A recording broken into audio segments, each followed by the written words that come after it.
Hello guys, welcome back to KD Code. In this video, we are going to see the first chapter of System Design Interview book, right? The first chapter is Scale from 0 to Millions of Users. So, chapter 1 is Scale from 0 to Millions of Users. So, by the name itself, we can understand that we are going to learn how an application scales from 0 to millions of users, right? So now, let's take an example. Let's take a single server, where everything runs on it. What is this everything meant? Like the web server, the actual front and back end, everything, right? On the DB to store all the information of users and the things happening in the application, right? So this is a single server, right? So now, what the flow is, how the user able to access this web server. So let's understand the flow. Let's say he's the user here, right? So user going to call this web server, but how does user know and how does user call this web server? So it's so simple. When you go to Google, you want to open some website like W3 schools. You do w3schools.com, something like that. This is called DNS, domain name system. So when you call this DNS, what happens is it goes to some third-party service, right? Third-party service, where third-party service will return the IP address of that DNS, right? So this gives the IP address. IP address looks like something like 172.22.36.248, something like this, right? So the IP address will call the web server. So the single server we have here, right? And then the web server will be communicating with the DB, and DB will give the corresponding response, and the web server will return the response to the user again, right?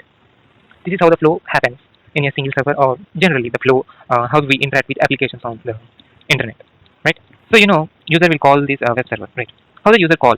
He calls from either mobile app, right, or the web app from the browser, right? There are two ways, and the traffic comes from these two ways. Using mobile application, it is like HTTP protocol. The APIs in the app will call through HTTP protocol, right? And the web app, we know that we have in the front end HTML, CSS, Bootstrap. So we use all of them. And in the back end, we can use Java, Python, right, for the APIs. Now, how this single server will get scaled? Think about it. How the single server will get scaled. So we said that everything runs on the single server, right? So the web server and the DB. We have to scale the web server. Like we need two servers. So what if we have huge amount of data that we need to store on this DB, right? What happens? We need bigger DB. We need to scale this DB, right? So how do we scale these two web server and the DB? We need to separate them first. We don't want them in the single server because we want to scale them separately. So what happens is we need to separate the web server to a different single server and DB to a different single server, right? And then we can scale them independently. We call it DB servers. We call it web servers, right? So what do you mean by DB? What are the types of DB here? So based on requirement, we can use types of DBs. Like we can use RDBMS or NoSQL. So RDBMS is nothing but the structured form of tables. We store the information in, and we use SQL language to query these tables and get the information out of it. NoSQL. So what is NoSQL? It's like there are different types. The key value store, where we use the key value to store in the DB, kind of way we can store it as like documents. Good example is MongoDB, and the graph format and the column format. These are the stores we use in NoSQL, right? So based on the requirement, we use either RDBMS or NoSQL, right? When we use NoSQL, it is something when app requires the response to be super fast, like we need low latency. So when you want response very fast with little time, it is called low latency. When your app requires low latency, we use this NoSQL. Also, if your data is unstructured, right? Like instead in the form of tables, we use JSON, XML, this kind of structures, right? And if you have the massive amount of data, you use NoSQL. Okay. So coming back to how do we scale the web server and DB here? Scale. So there are two types of scaling. One is vertical scaling. Second one is horizontal scaling. Right? So what is meant by vertical scaling? So vertical scaling is nothing but we add more power. Okay, we add more power. What do you mean by power here? like the CPU, the RAM, and the storage, right? We add more to the existing one, right? We add more power to the existing one. So when we use this vertical scaling, if there is one server like the current single server, if you want more in memory, we increase the RAM. Okay, if it is 4 GB, it's very less. Okay, we increase it to 8 GB. Okay, and then 12 GB. So we keep on increasing in the single server. We increase our power. Then it is called vertical scale, right? So when do we use this vertical scale? If your application is very small, it falls under small application with users of less than 1,000 or 10,000. You can use this vertical scaling, right? So if you have low traffic, you can use it. And does vertical scaling have any limitation? Yes, it has. The limitation is, we can't vertical scale the single server all the time. There is some limit, right? You can't scale it more than the size of the room, right? So it has some hardware limit. We can't scale it forever, right? There is one more cons. That is, if this server goes down, there is only single server, right? Single server. Because in a single server, we add more power here, right? So if single server this fails, total web app will go down, right? That is the cons. And it doesn't have redundancy. We store all the data in the same server, single server, right? So don't have failover or the redundancy. And then, what is the horizontal scaling mean by? So one more point for vertical scaling, it is also called scale up. So you add more power to the same server, existing one, it is scale up, right? So similarly, the horizontal scaling is called scale out. What do you mean by scale out? So scale out is nothing but we add more servers. So instead of adding more power, we add more servers to the existing server. So if there is single server, one server, we add second server and third server. Based on the requirement, we increase our servers count, right? So this is suitable for large scale apps, right? Like if your application has millions of users, you can scale using horizontal scaling. Okay. So let's come back to this example, our single server example. What if our users grow rapidly, right? Users grow rapidly. What happens? So these are the users. This is our app, right? Single server. Still it is single server. Okay. Everyone requests to access our single server, right? Everyone.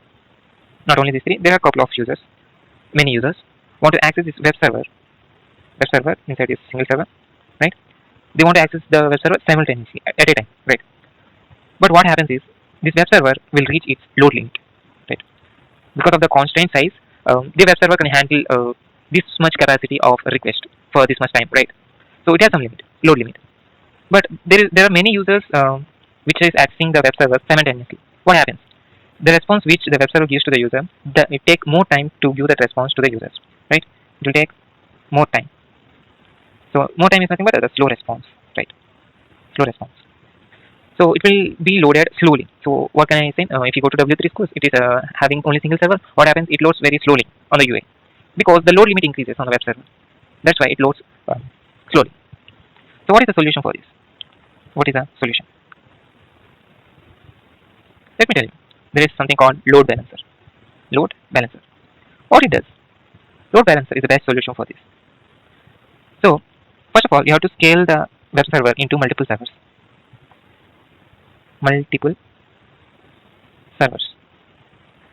Then you have one server, two servers, third server, right? You have these servers, web server 1, web server 2, web server 3, right? You have to place our load balancer in front of these web servers. Load balancer, right? What this load balancer does is it will distribute the traffic among these web servers, right? So it will distribute the traffic among these three servers, web servers, right? Again, the flow is same. User will have the DNS. He will ask the third party service, right? Third party service will give the IP. IP will trigger the load balancer. So what is this IP now? This IP is nothing but public IP. Public IP. And then this load balancer will call these web servers using another IP. This is called private IP, which load balancer can only access. Okay. Now, and then what happens? Still the DB is only single server, right? So these web servers can access the DB and retrieve the information and give back to the user. Again, the flow continues, right? This is how we integrated the load balancer into our system. right? So now you understand why the load balancer is important in the applications, right? So what does the load balancer solve here? It solves the failover because the web server can't fail because of the load limit it reached, right? It doesn't fail because load balancer will distribute the traffic among these web servers. That's why it solves the failover. And then the availability increases. So every user will access the web server. It will load in no time because you have load balancer and it will map the request to certain web servers, right? Which is ideal, and you will get the response quickly. So availability increases, right? That is the use of this load balancer now. So we scale the web server, right? What about the DB? Coming back to DB, we can also say data type, right? Data type. This is web type, all of it. This is web type. This is DB type, right? So coming back to data type, you use DB replication. DB replication. So what is DB replication? It is the master and slave relationship. It uses the master and slave relationship, right? So replication, you know what is replication? You have to just duplicate the data to other servers, right? So you duplicate the data to other servers. Like this is the master DB, and there are a couple of slave DBs, right? So let me draw it like this. So always the master DB and slave DB, they all will be in sync, these things, right? Because this will be duplicated and saved in the slave DB every time. So what is the use of this architecture here? It's simple. In any application you consider, in any application, we have insert queries, delete queries, update queries, and read requests, right? If you observe any application, there will be more number of read requests than all of these three, right? If you consider, if you take Instagram, the number of users posting in the Instagram is very less when compared to the users which is receiving the data, right? If you take YouTube also, the number of users who are watching the YouTube videos will be more than the persons who are uploading the data, right? That's why read request will go to slaves every time, and all the insert, delete, update commands will go to master DB every time. Okay, this way we make sure DB is not loaded with all the requests, single DB, right? This way we can improve the load or the response time. But still, if you directly access this DB from the web tier, it takes some time, right? What happens if millions of users wants the data simultaneously? It will go to the slave, read request, it will get the request and send back to the user, the web server, right? But think about it. If there is some frequent data about a movie recently released or the actor who being searched frequently, right? This happens over the time. So what happens if we access the data frequently, the same data?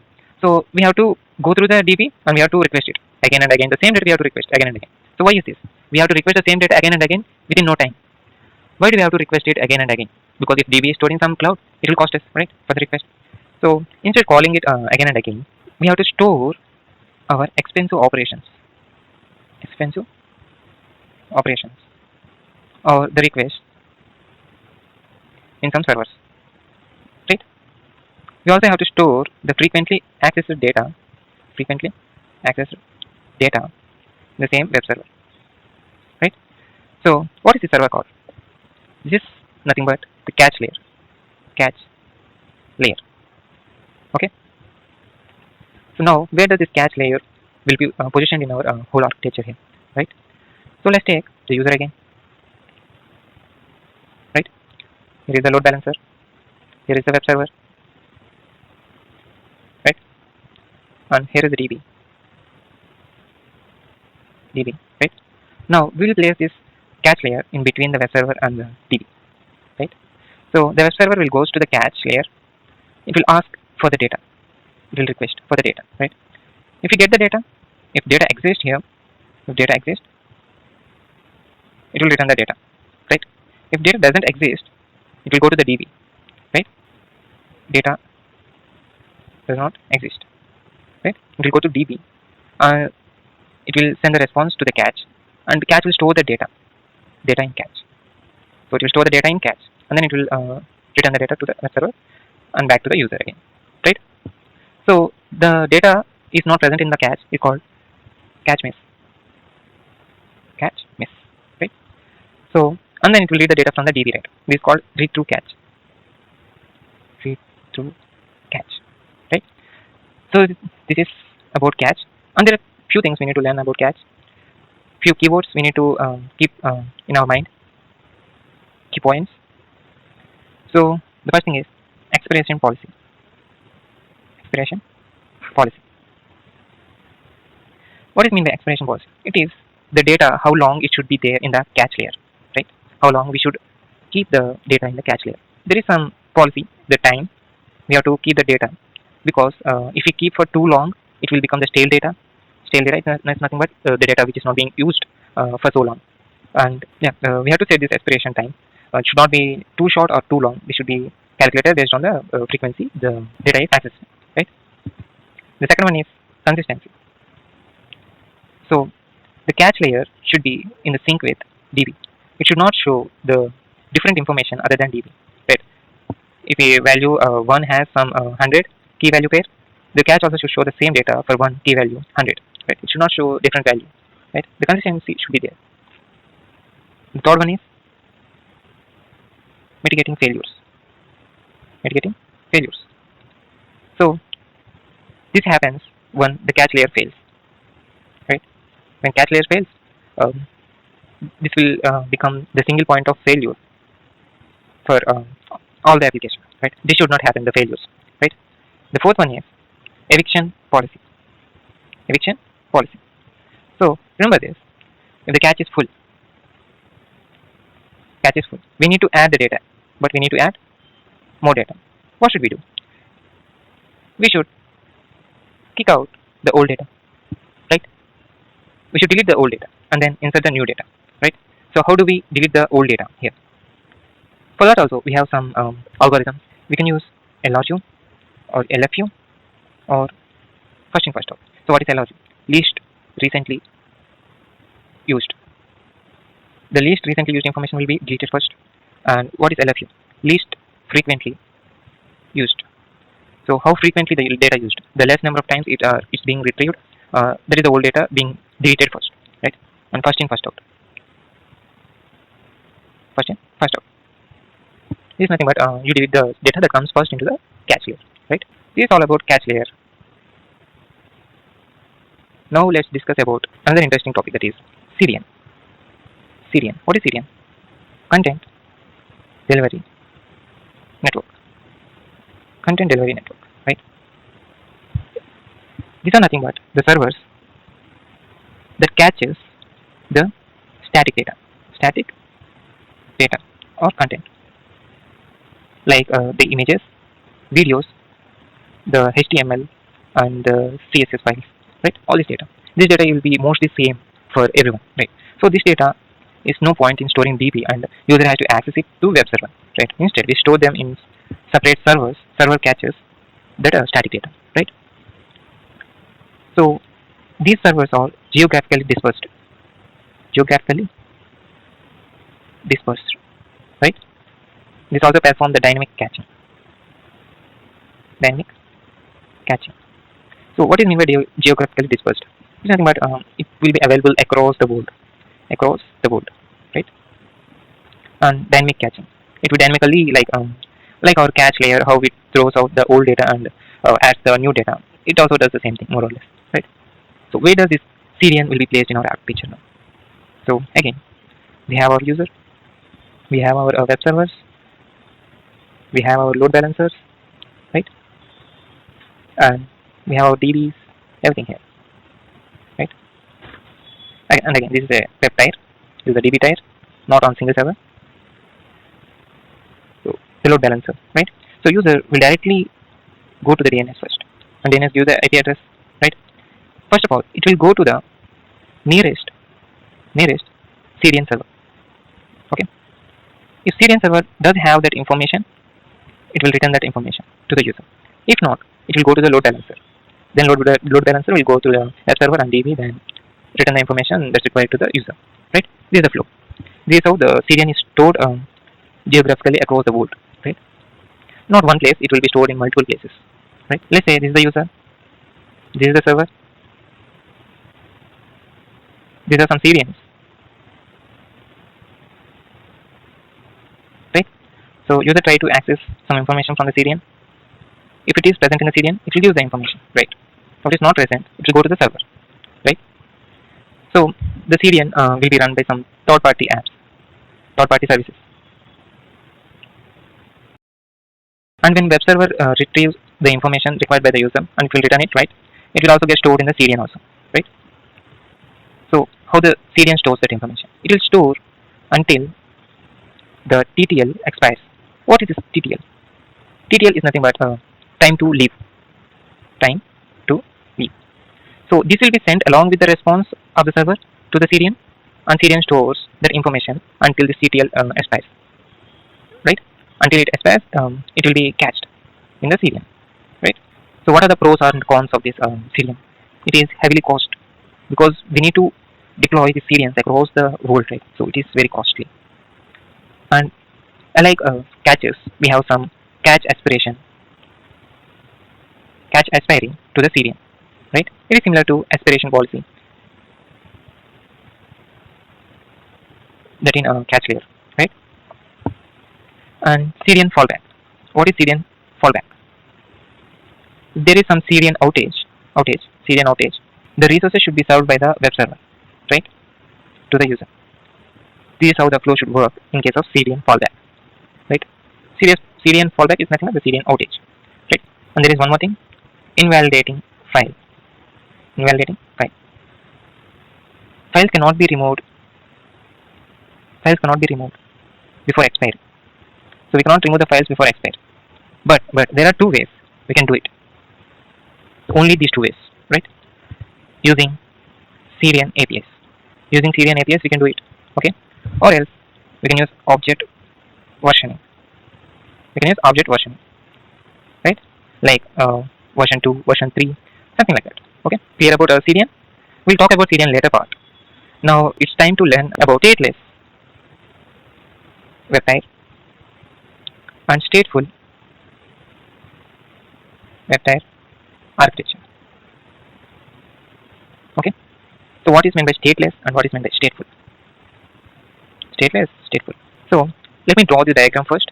It will be easier for you to understand.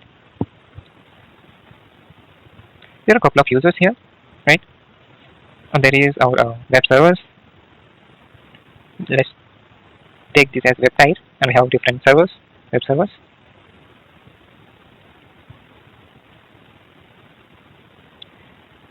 Server 1, server 2, server 3, right? And there is some users here also. And this is a server 1, this is a server 2, and this is server 3, right? So what this stateful say here is the server will remember client data, the client data, the state of the client from one request to next. So the web server alone will remember the client data. So what happens is server 1 will remember the data for client 1, client 2, client 3 here, okay? And server 2 might remember the data for client 2, okay? And for client 3 it will be server 3. It's nothing but like if there is some authentication, the authentication will be remembered by server 1 only for client 1, right? The same thing goes for client 2, client 3, server 1, and server 2, server 3 also, right? So what happens if client 1 try to access server 2? It will not be accessible because the authentication which happens is on server 1 and it only remembers the client 1 data. Server 2 doesn't remember the client 1 data because it doesn't have the authentication information of server, client 1 data on server 2, right? So similarly, the client 2 information and client 3 information will not be there on server 1, right? It only consists of client 1 data. So this is the problem here. What is the problem? The issue here is same server client relationship. If client 1 accesses the application through web server 1 only, then only he will be able to access it because the information will be stored on server 1 only, the sessions information of client 1, right? He can't able to access it if we go through the server 2 or server 3. There is a problem here. There is server client relationship. And if there is one more server here, server 4, later we added, there is a problem again. The new users we have to map it to the server 4 again. Or if server 3 goes down here, what if server 3 goes down? Server 3 goes down, then client 3 alone will not be able to access the application, right? So this is the problem with stateful architecture. So what does the stateless does? So mostly instead of stateful, we use stateless architecture in all the applications, right? So what does the stateless does to solve this? So stateless will store all the user's information in a shared storage. What?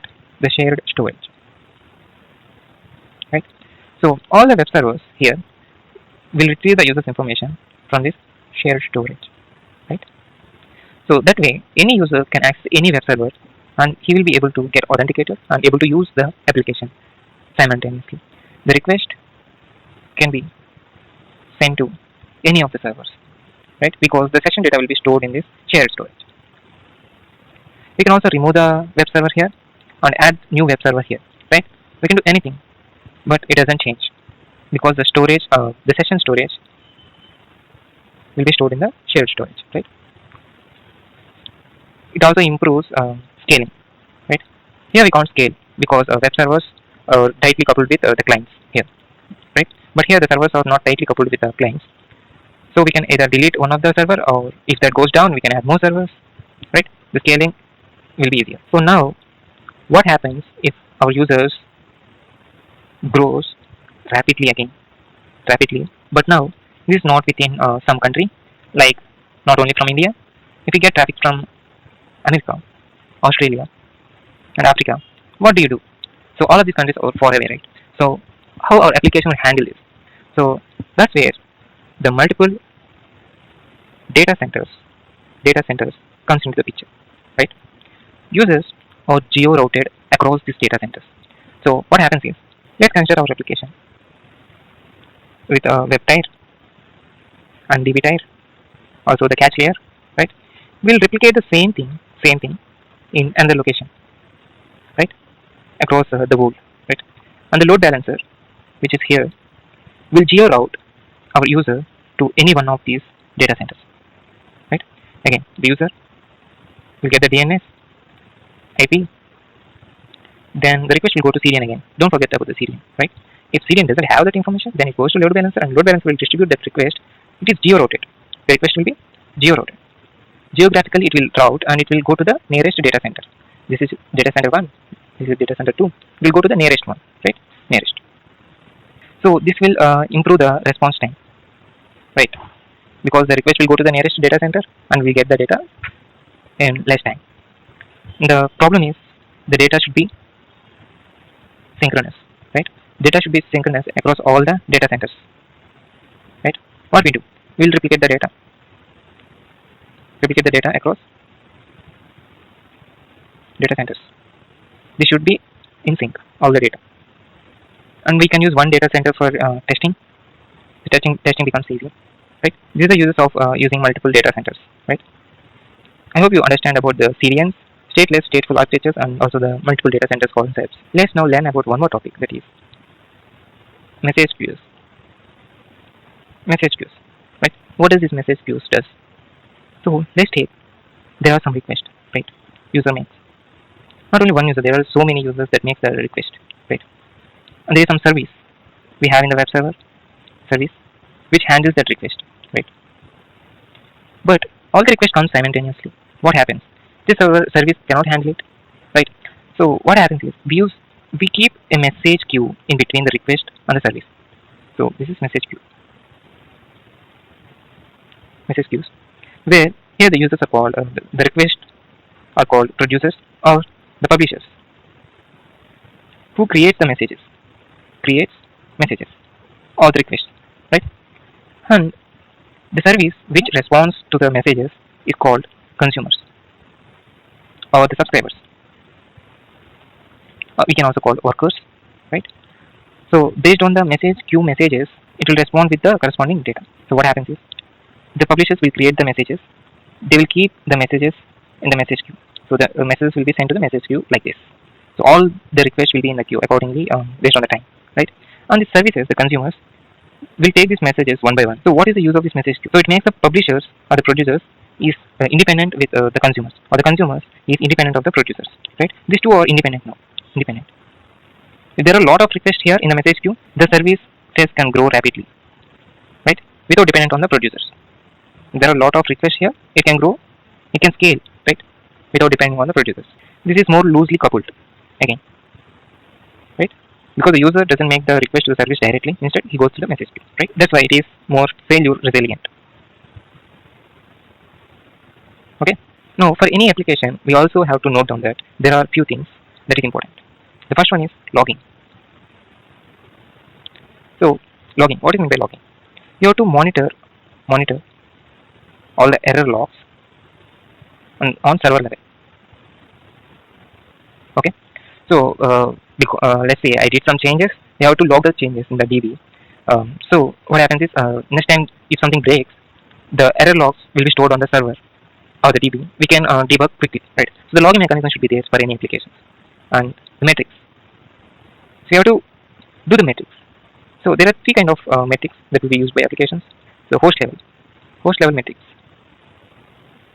and aggregated level metrics, and the key business metrics. So what will be the host level metrics? It's like the CPU, memory, and the disk. All these components, how they are performing, right? Performance. These host level metrics, right? What is aggregated level? Aggregated level is like the whole DB type, the performance of whole DB type, how it is, or the web type, how it is, like that. Okay. And the key business metrics is nothing but the stakeholders, right? They don't care about how it is working the DB or web type. They all care about the revenue, right? Revenue, and the daily active users, and the revenue, right? So these metrics we need to analyze and improve our application, right? And then automation. See, we need to automate our daily task in the application while we deploy or develop the code. There should be continuous integration of developing the code and deploying, right? Like using CI/CD, Jenkins job, everything like that. Okay, from front to back, we need to have the automation in the picture, right? So we talked about these messaging queues, right? But we didn't talk about where they are placed in our architecture, right? So let's write. This is the user. He goes to DNS. He comes back and go to the CDN. If data is not exist, we'll go to load balancer, right? There is one data center here, and there is one more data center here. Okay, so this data center will have the web type like this: server 1, server 2, server 3, like that. And we have the DB. We have the cache layer, right? So load balancer will send the request to either this or this data center, right? Data center 1, data center 2. Okay, and there are some services, right? Services which the server will not go into access it directly. Instead, it goes through the messaging queues here. Okay, messaging queues. This full architecture will be same in all the data centers, right? It will be same. And again, let's talk about the shared service. This will be same across the data centers again. Remember that the stateless architecture, the shared storage for the user section data, right? This will be same across the data centers also, right? Just remember it. It may be the new NoSQL data or whatever it is, we store this in the shared storage, right? So we talked about how the web servers scale up, and the CDN, cache layer, stateless, stateful architecture, messaging queues, and some logging metrics and automation tools we need to use, right, in application. The next and final things that we need to discuss in this chapter is database scaling, right? Database scaling. So as I said, there is vertical scaling and horizontal scaling, right? These two scaling, you know that for vertical scaling we add more power, right? For example, in AWS we have Amazon relational DB service, right? This is having a limit of 24 terabytes of RAM. So as I said, we can't scale it forever, right? We can't scale up forever. This is scale out, right? And the cost will be more here, right? And horizontal scaling, in the perspective of DB, we can use sharding. What is meant by sharding? It's nothing but add more servers. But in the perspective of DBs, is nothing but separating the large DB, large DB into smaller parts, which is easily accessible and manageable, right? Easily managed. Okay, these small parts are called shreds.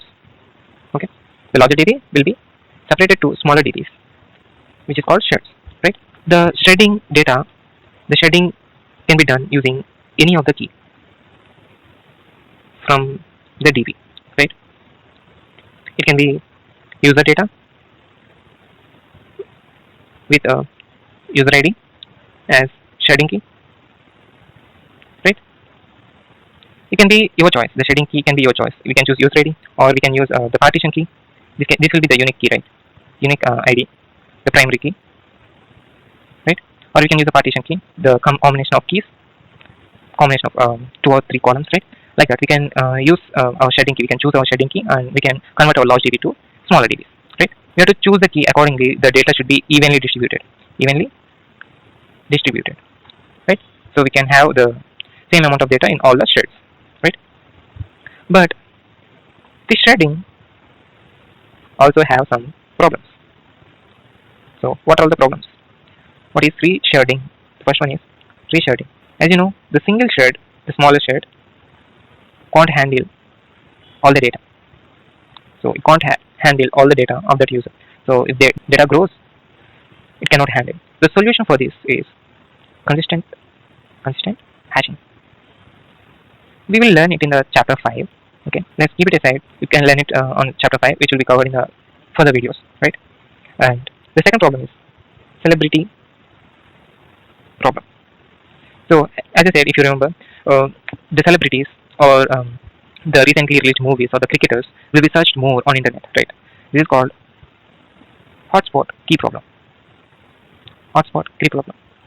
So there will be excessive amount of requests for the same amount of data. This will cause the overload on shreds, right? So like Kohli, if you search for Kohli, there will be millions of users searching for Kohli during the IPL matches, right? So this is the problem for this is the celebrity problem, right? And then third one is joint and denormalization. Okay, joint and denormalization. If we have data shredded across different servers, multiple servers,